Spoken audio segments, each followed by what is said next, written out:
ब्रह्मा की पूजा क्यों नहीं होती? रहस्यमयी कथाएं। हिंदू धर्म में त्रिदेव ब्रह्मा, विष्णु और महेश सबसे महत्वपूर्ण देव माने जाते हैं। ब्रह्मा, जो सृष्टि के रचयिता हैं, उनकी महिमा किसी से कम नहीं।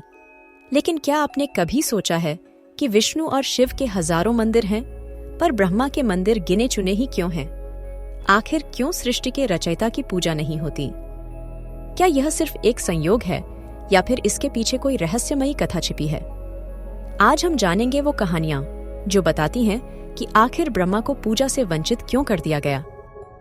पुराणों के अनुसार एक बार ब्रह्मा और विष्णु के बीच यह बहस छिड़ गई कि उनमें से सबसे बड़ा और श्रेष्ठ कौन है।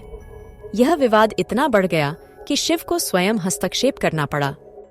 शिव ने खुद को एक अनंत ज्योतिर्लिंग के रूप में प्रकट किया और दोनों देवताओं को चुनौती दी, यदि तुम सच में इतने शक्तिशाली हो तो इस ज्योतिर्लिंग का प्रारंभ और अंत खोज कर दिखाओ।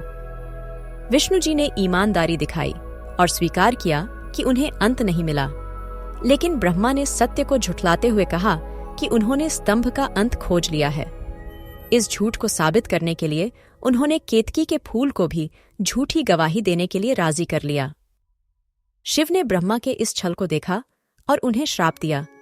तुम झूठ के सहारे अपनी श्रेष्ठता साबित करना चाहते थे, इसलिए अब पृथ्वी पर तुम्हारी पूजा नहीं होगी। एक अन्य कथा में ब्रह्मा जी का सरस्वती देवी से संबंध बताया जाता है।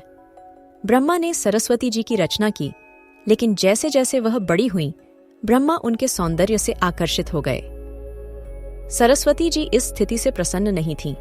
जब उन्होंने देखा कि ब्रह्मा उनकी ओर अनावश्यक रूप से आकर्षित हो रहे हैं, तो उन्होंने क्रोधित होकर ब्रह्मा को श्राप दे दिया, तुम्हारी पूजा कभी पृथ्वी पर नहीं होगी। पर अगर ब्रह्मा जी की पूजा नहीं होती, तो फिर राजस्थान के पुष्कर में उनका भव्य मंदिर क्यों है? इसके पीछे भी एक रोचक कथा है। एक बार ब्रह्मा जी एक महत्वपूर्ण यज्ञ कर रहे थे, लेकिन उनकी पत्नी सावित्री विलंब से पहुंची। यज्ञ को समय पर पूरा करने के लिए ब्रह्मा ने एक अन्य देवी गायत्री से विवाह कर लिया। जब सावित्री को यह पता चला तो वह अत्यंत क्रोधित हुई। उन्होंने ब्रह्मा को श्राप दिया, अब पृथ्वी पर तुम्हारी पूजा केवल पुष्कर में ही होगी और कहीं नहीं। पर क्या यह सच में सिर्फ एक श्राप था, या फिर इसका कोई गहरा आध्यात्मिक अर्थ है? शायद ब्रह्मा की पूजा इसलिए नहीं होती क्योंकि उनका कार्य पूर्ण हो चुका है। वे सृष्टि के रचयिता हैं, लेकिन उसके बाद उनकी भूमिका समाप्त हो जाती है। जबकि विष्णु पालन करते हैं और शिव संहार के साथ पुनर्जन्म का चक्र चलाते हैं, ब्रह्मा केवल शुरुआत के प्रतीक हैं। आपका क्या मानना है? क्या ब्रह्मा को ज्यादा मान्यता मिलनी चाहिए? हमें कमेंट में बताएं, और अगर यह जानकारी आपको पसंद आई तो लाइक, शेयर और सब्सक्राइब करना न भूलें।